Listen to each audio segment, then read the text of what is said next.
하나님의 말씀은 구약성경 아가서 2장 15절 말씀부터 15절부터 17절 말씀까지입니다. 구약성경 아가서 2장 15절 말씀부터입니다. 구약성경 제가 가지고 있는 성경책은 962페이지에 있는 962쪽에 있는 아가서 2장 15절 말씀부터 17절 말씀까지입니다. 아가서 2장 15절 말씀부터 우리 함께 읽겠습니다. 우리를 위하여 여우 곧 포도원을 허는 작은 여우를 잡으라. 우리의 포도원에 꽃이 피었음이라. 내 사랑하는 자는 내게 속하였고 나는 그에게 속하였도다. 그가 백합화 가운데에서 양떼를 먹이는구나. 내 사랑하는 자야, 날이 저물고 그림자가 사라지기 전에 돌아와서 베드르산의 노루와 어린 사슴 같을지라. 아멘. 심령을 허는 작은 여우를 잡아라고 하는 오늘 본문 말씀을 제목으로 삼고 함께 나누겠습니다. 아가서는 솔로몬의 그 사랑의 노래입니다. 이것은 단순한 남녀의 사랑을 초월한 그리스도의 깊은 사랑의 강물처럼 흐르고 있는 것이죠. 때로 보면 아가서는 아주 아름다운 그러한 연애 편지와 같은 그런 내용들이 상당히 많아서 젊은 사람들한테 이것을 인용하는 문구가 되기도 하는데, 이것은 단순하게 어떤 그 젊은 남녀들만의 사랑 이야기가 아니라고 하는 것입니다. 여기에는 그리스도의 사랑이 깊이 담겨져 있다라고 하는 것입니다. 남녀가 사랑을 나누는 포도원이 가정이라고 한다면, 가정으로 비유한다라고 하면은, 주님과 성도가 사랑을 나누는 포도원은 교회를 가리키는 것입니다. 나의 사랑, 내 어여쁜 자야, 일어나서 함께 가자. 겨울도 지나고 비도 그쳤고 지면에는 꽃이 피고 새가 노래할 때가 이르렀는데 비둘기의 소리가 우리 땅에 들리는구나. 무화과 나무에는 푸른 열매가 익었고 포도나무는 꽃이 피어 향기를 토하는구나. 나의 사랑, 나의 어여쁜 자여, 일어나 함께 가자고 10절에서 그렇게 아주 아름다운 그런 시가 담겨져 있죠. 포도원에 꽃이 피어 아름다운 열매를 맺으려고 합니다. 그런데 여기에 작은 여우가 들어와서 포도원 동산을 헐고 그 포도원 열매 맺지 못하게 망친다라고 하는 것이죠. 에덴 동산에 여우가 들어가서 낙원을 파괴시켰죠. 에덴 동산에서 아담과 하와가 창조의 아름다운 열매를 맺지 못하도록 그 에덴 동산을 헐어버린 것은 마찬가지입니다. 에덴 동산에서 맛을 본 여우는 이제 교회에 들어가고 또 가정에 들어가서 교회를 무너뜨리고 가정을 무너뜨리고 있다라고 하는 것입니다. 여기에서 여우는 사탄과 마귀를 가리킵니다. 오늘 아침 작은 여우를 잡아내야겠습니다. 보이지는 않는데 포도원을 헐고 꽃이 피었는데 꽃을 망가뜨려서 열매를 맺지 못하게 하는 그 작은 여우를 잡아내야 합니다.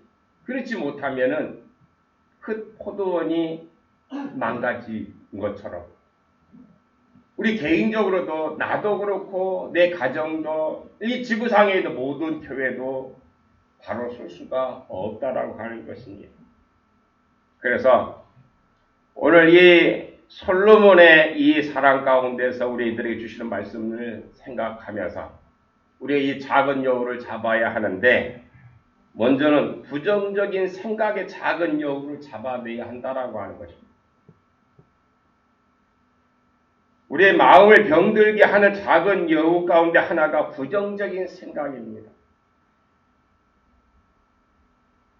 생각은 지극히 작은 것 같지만은 우리의 운명을 좌우하게 됩니다. 그러므로 성도는 부정적인 생각이 내 마음의 동사를 망가뜨리기 전에 빨리 이 작은 여우를 잡아내야 할 것입니다.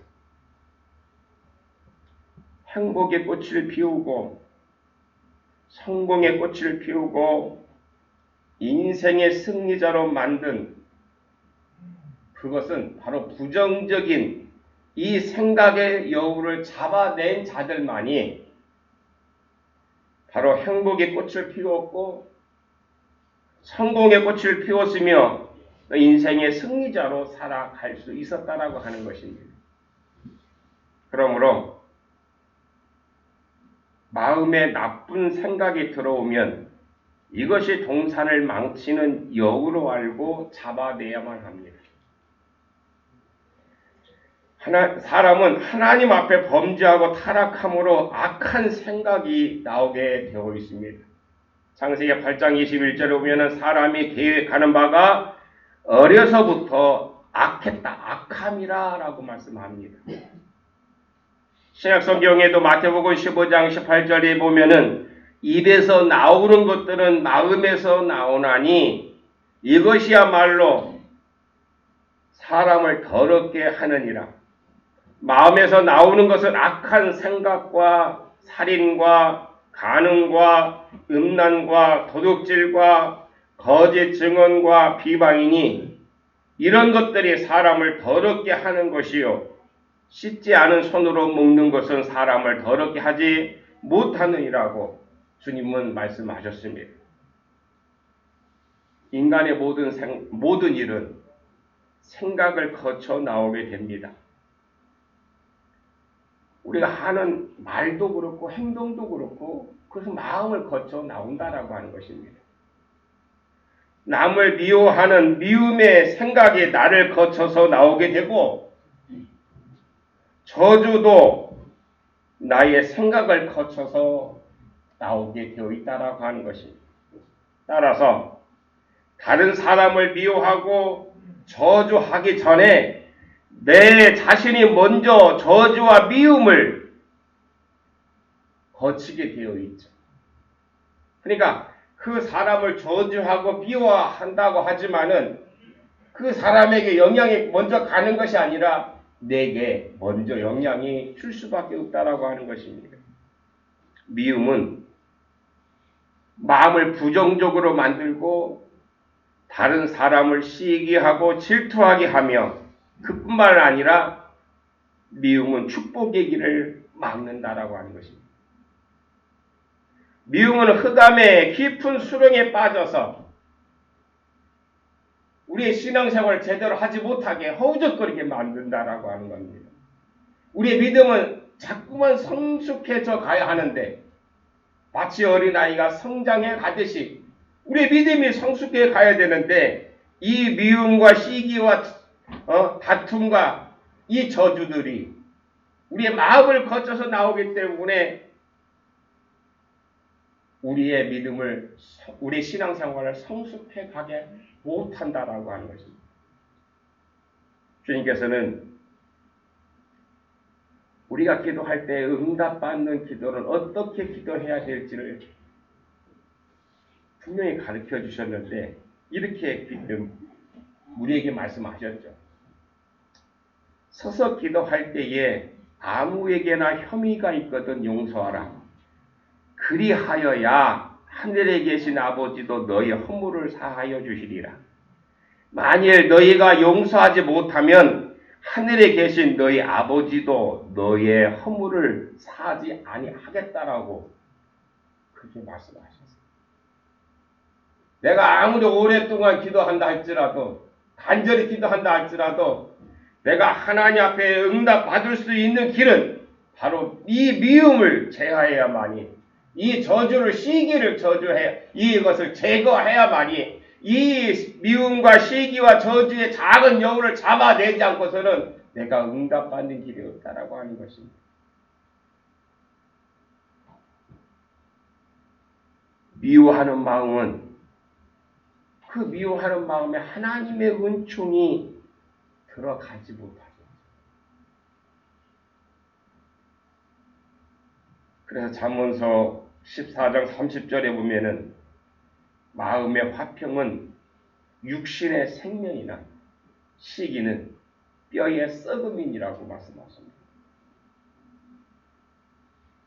주님도 부활하셔서 우리에게 부활의 첫 열매를 오늘 보여주셨는데 그 부활의 첫 열매가 되셔서 제자들을 찾아오셔서 첫 번째로 하신 말씀이 무엇입니까?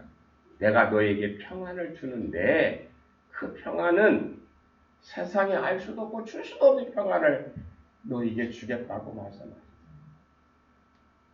만왕의 왕이시고 이 모든 것을 주관하시고 창조하신 하나님께서 우리에게 필요했던 것이 우리의 건강이라고 하면 야 내가 너에게 건강을 주겠다. 부활의 첫 열매를 되신 분이 그렇게 말씀하시지 않았을까요? 그런데 주님은 그것이 중요한 게 아니라 우리의 마음의 평안이 가장 중요하다라고 합니다.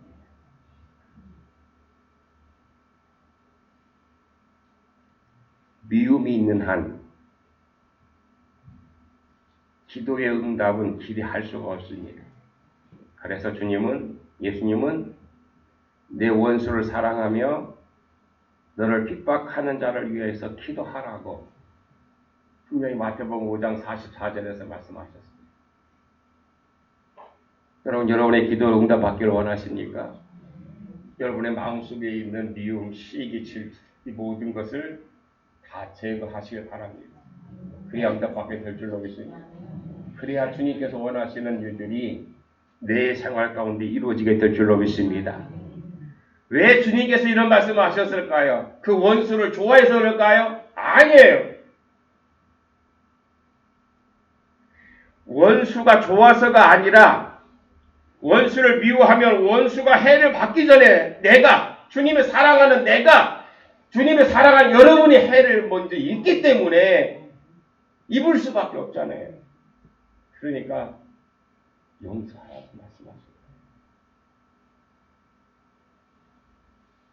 예수님의 말씀은 성경에 나와 있는 예수님의 말씀은 우리가 복받고 잘되게 하는데 목적이 있는 줄로 믿습니다.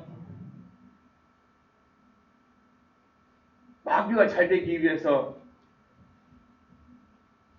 원수를 사랑하고 그를 위해서 기도하라고 말씀하셨을까요? 아니에요. 바로 주님이 사랑하는 저와 여러분이 잘되게 하시기 위해서 그렇게 말씀하셨다는 거예요. 그게 세상 방법과 다른 거야.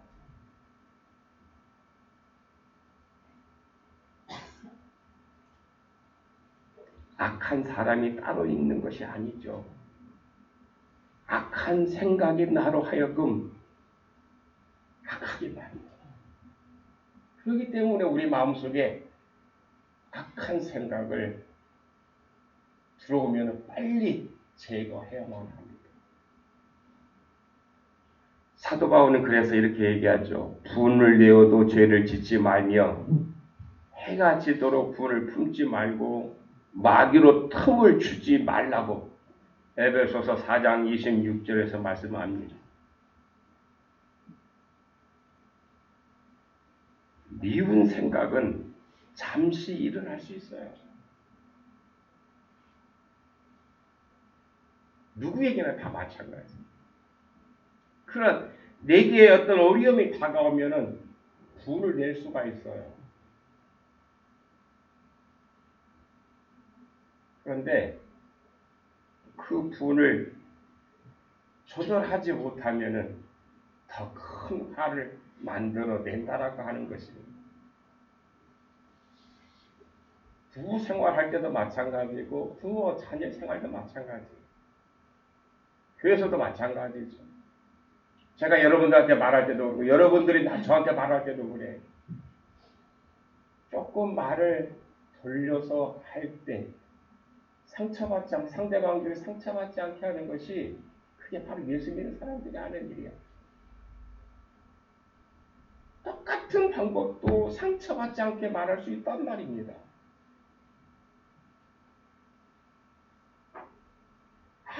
것도 아닌 것 같고 싸울 때가 있어요.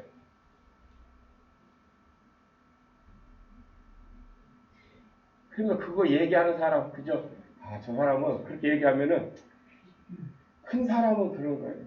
자기가 마음에 여유가 있는 사람은 그러니까 저 사람 왜 그렇게 얘기하는지 이해하면은 넘어갈 수 있죠. 그런데 그것을 마음에 뿡 하고 있으면 언젠가 크게 터져 나와. 그럼 큰 싸움이 되는 거예요.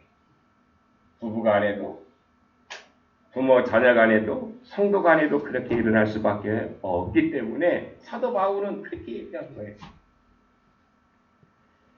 해가 지도록 그 미움 마음을 품지 말라는 거예요. 왜? 분명하게 말씀한 것은 마귀로 틈을 주지 않게 하기 위해서 그렇게 그러니까 잠시 그런 우리 혈압이 올라올 수가 있죠.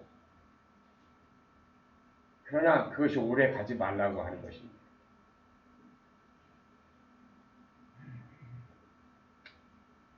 사람은 대부분 추억을 가지고 있습니다. 좋고 아름다운 추억은 우리의 삶을 즐겁게 하고 풍요롭게 하죠. 그러나 지나간 날의 아픈 상처는 현재의 삶을 아프게 할 때가 많습니다. 그러나 지나간 날의 아픈 상처 그것을 자꾸만 되새긴다고 하면은 그것은 나로 말미암아 자유롭지 못하게 하는 자꾸만 거기에 뭔가 하려고 할 때에 연관시키게 되어 있습니다. 그래서 사도 바울은 이렇게 얘기하죠. 뒤에 있는 것을 잊어버리라고 사도 바울은 이야기합니다. 상처 있고 병든 추억은 잊어버리라고 하는 뜻입니다. 왜냐하면 그와 같은 추억을 용서하고 잃어버리지 않고 치료받지 않는다고 하면은 마치 우리가 요즘에는 건강검진이 잘 있어서 자주 받아서 일찍 그 암의 존재를 발견하면 치료받기 쉽지만 잊어버리면은 그 암덩어리가 육신에 전체적으로 퍼져서 그는 치료받을 길이 없죠. 바로 그와 같은 거예요. 오늘 우리가 그런 모든 것들을 용서하고 잊어버리지 않고 치료받지 않으면은 나의 심령을 파괴하고 내 삶을 실패자로 만들기 때문이라는 것입니다. 시인은 고난이 유의라고 말씀하시죠. 오늘 찬양 가운데도 고난이 유익이라고 하는 거죠. 나의 가는 그 길에 주님이 함께 하시면 그 모든 걸 이기겠다라고 그렇게 고백하는데 요셉을 생각해 보면 그래요. 요셉은 형들에게 미움을 받고 애굽으로 팔려갔습니다. 참 얼마나 고통스러웠을까 그 세월이. 보디발의 집에서 미움받은 것은 그래도 견딜 수 있었던 것 같아요. 왜? 먼저 더 큰 아픔을 겪었기 때문에. 형제들에게 미움받는 걸 더 컸겠죠. 아마 그가 과거에 이렇게 실패했던 것, 이런 모든 것들을 원한의 삶을 그런 시간을 가졌다고 하면은 아마 요셉의 삶은 엉망이었을 거예요. 아마 성경에 나오지도 않았을 것입니다. 그런데 요셉은 원한으로 자신을 망가뜨리지 않았어요. 총리가 되고 예굽의 총리가 되고 결혼을 해서 아기를 낳은 그 아들을 낳은 그때의 그 장면을 보면은 창세기 41장에 나와 있는데 요셉이 장남의 이름을 므낫셋이라 하였으니 하나님이 내게 내 모든 고난과 내 아버지의 온 집의 일을 잊어버리게 하셨다 하며 이게 므낫셋이라고 하는 것은 여러분 세상 사람들이 나를 그렇게 힘들게 할 수는 있어요. 근데 형제에게 받는 그 아픔이라는 그것은 말로 표현할 수가 없어. 그런데 그가 거기에 매이지 아니하고 그가 오늘의 현실에 최선을 다했을 때 애굽의 총리가 됐을 때에 그 장가 가서 아들을 낳았는데 문화세수로 졌는데 그게 뭐냐? 내 모든 고난과 내 아버지 집에서 있었던 모든 것을 잊어버리게 하셨다. 하나님께서 잊어버리게 하셨다라고 합니다. 그래서 문화세시라 했고, 둘째 아들 차남의 이름을 에브람이라 하였으니 하나님이 나를 내게 수고한 땅에서 번성하게 하셨다 함이더라 라고 그랬습니다. 그의 마음속에 형제들에 대한 미움이라든지 보디발의 집에서 모함받았던 일들 그런 거 하나 생각하지 않았다라고 하는 것입니다. 그러므로 우리는 과거에 살지 말아야 됩니다.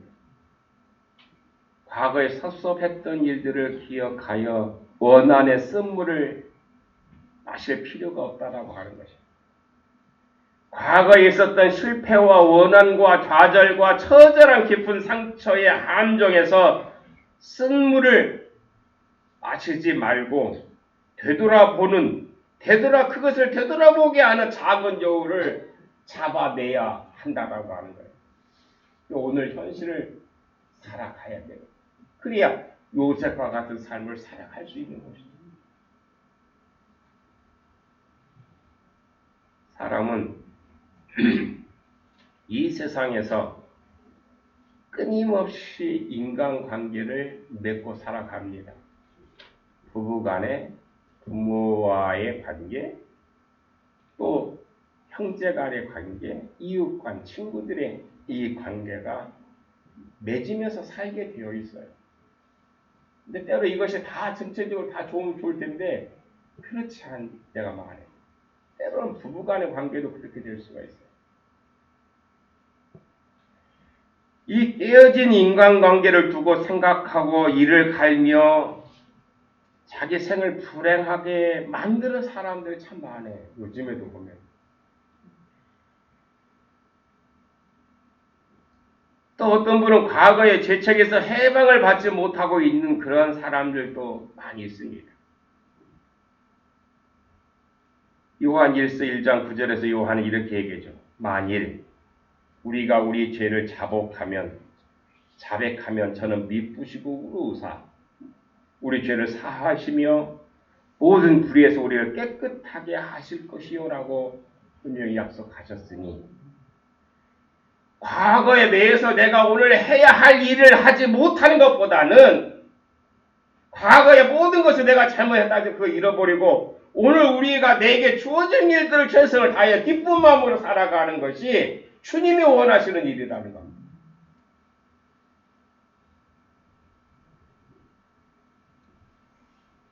우리의 선입견이 있어. 그런데 그 선입견이 요즘에는 갑질이라고 하는 말로 다 나오고 있죠. 차별을 두면 차별해. 엄청나게. 저는 차별금지법에 대해서 찬성은 해요. 그러나 그 가운데 독소 조항이 있어. 우리가 성경에서 이야기하고 있는. 근데 그 외에 많은 것들, 엄청나게 많은 것들이 우리는 차별을 해. 어떤 능력, 색안경을 끼고 저놈이 과거에 저거 했는데 라고 우리는 그렇게 보고 있잖아요. 지난 일에 무슨 일을 했든지 간에 오늘 내가 최선을 다해 살아가면 괜찮은데 우리는 과거에 매여가지고 거기에 저놈이 저런 일이 됐어. 못하게 하는 것이 더 큰 죄악인 줄로 믿습니다. 색안경 쓰고 보지 말아야 돼. 오늘 최선을 다하는 것을 보면서 그 하나님의 나라, 하나님의 뜻을 이루어 나가는 것이 중요한 줄로 믿습니다.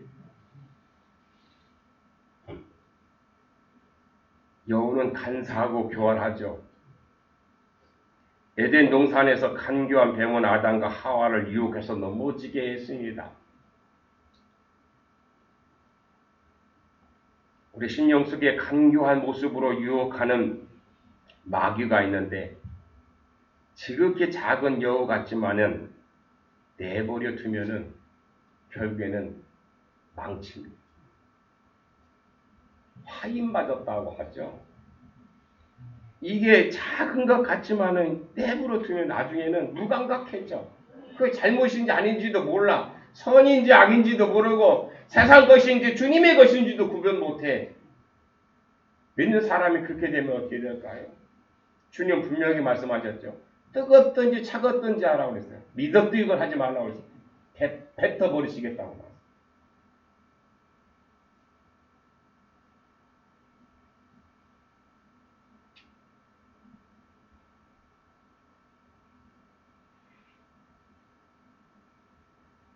이 작은 것 같지만은 내버려 두면은 나중에는 큰일 나요. 여우는 둔갑을 잘한다고 그랬죠. 그런 것처럼 우리의 작은 것 같지만 아무것도 아닌 것 같지만 그 기준이 오늘 우리에게 삶 속에서 참 중요하다라고 하는 것입니다. 성도는 여우처럼 사는 것이 아닙니다. 성경에 보면 소처럼 사는 것이라고 말씀합니다. 여우 신자가 되지 말고 소 같은 신자가 되어야 될 줄로 믿습니다. 여우는 의심이 많고 외식을 잘하죠. 외식적인 것, 누구에게 보이기 위한 것을 잘한다라고 하는 것입니다. 거짓이 있고 또 무엇보다도 진실하지 못합니다. 인생길 가는 동안 유혹의 작은 여우들이 도사리고 있습니다. 여우는 가죽 때문에 죽죠. 사람이 여우를 잡는 것은 그 가죽이 필요해서 잡는 거예요. 여우는 가죽이 비쌉니다. 가죽이 값이 있다 보니까 여우를 잡는 것이죠. 가죽이 값이 있다라고 하는 것은 무엇을 의미할까요?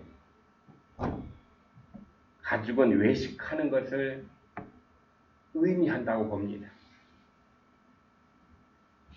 보이기 위한. 그러나 예수님은 바리새인들을 책망하신 이유는 너희의 부제가, 너희의 금식 기도가, 너희의 행한 모든 것이 누구에게 보인 것이 되었기 때문에 이미 이 세상에서 상을 다 받았다는, 하나님 나라에서 받을 상이 없다라고 외식하는 것은.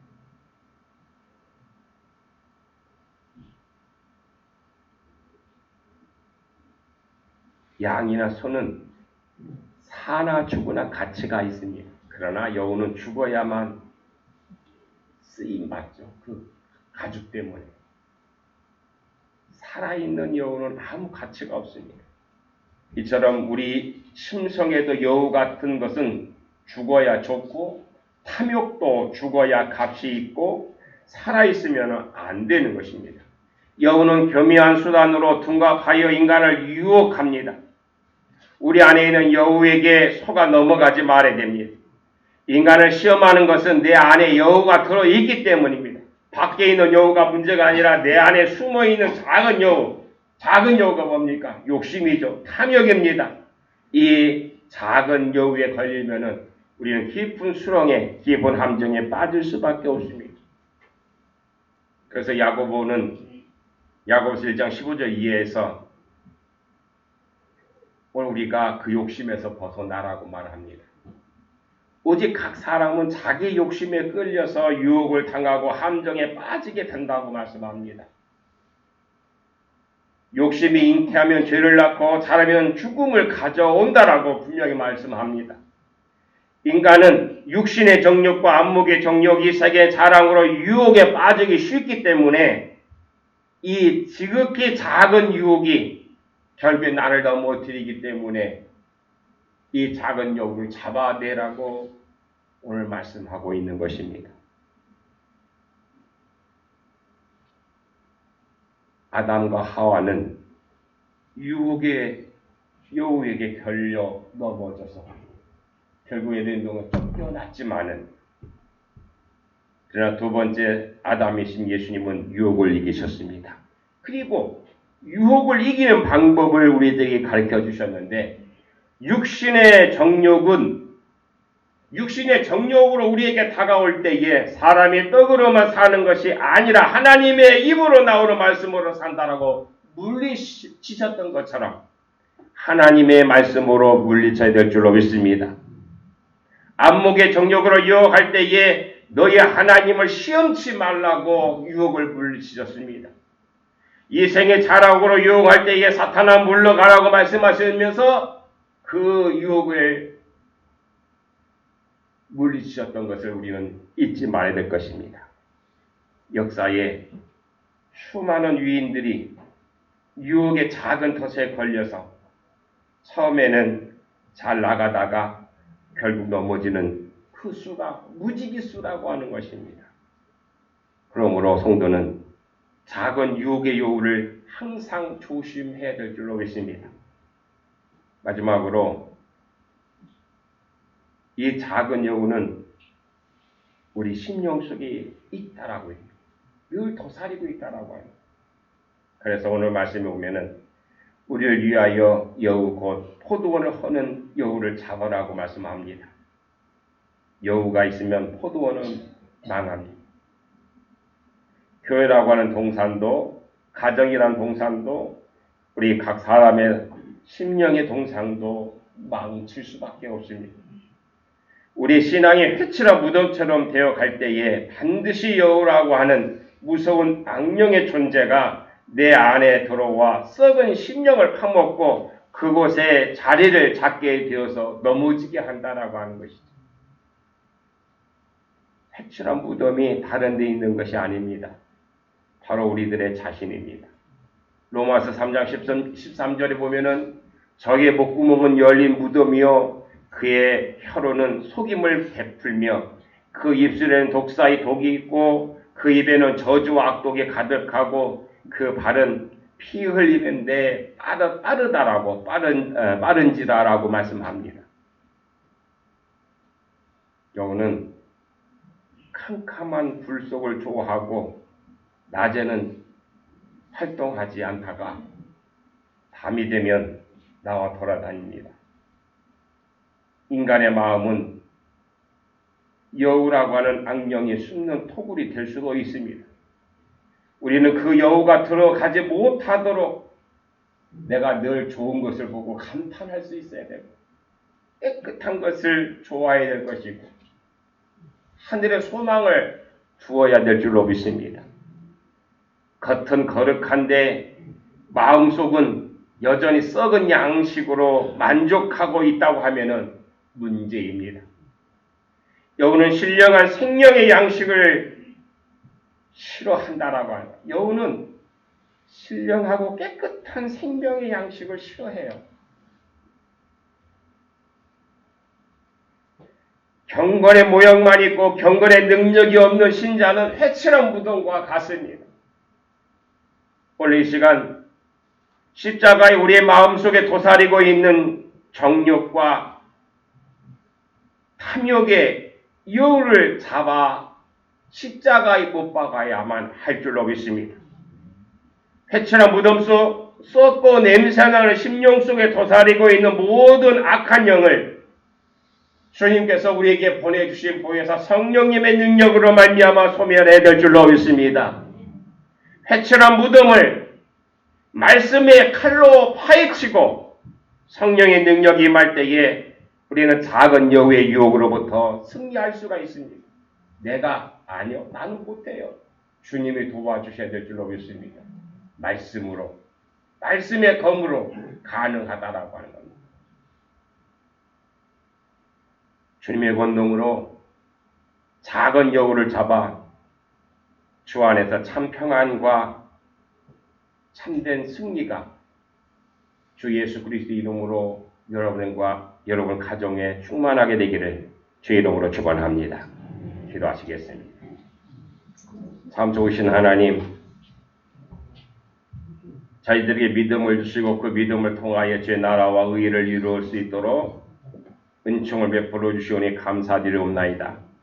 탐욕으로 말미암아 에덴 동산에서 쫓겨났던 것처럼 그 욕심 때문에 결국 우리의 가정이, 우리의 교회가, 우리 민족이 망할 수 있음을 깨닫게 하시오매 이제 이 작은 여우를 잡아 주님이 약속하셨던 참된 평안과 주님의 능력의 권능이 그 가운데 나타나게 하여 주옵소서.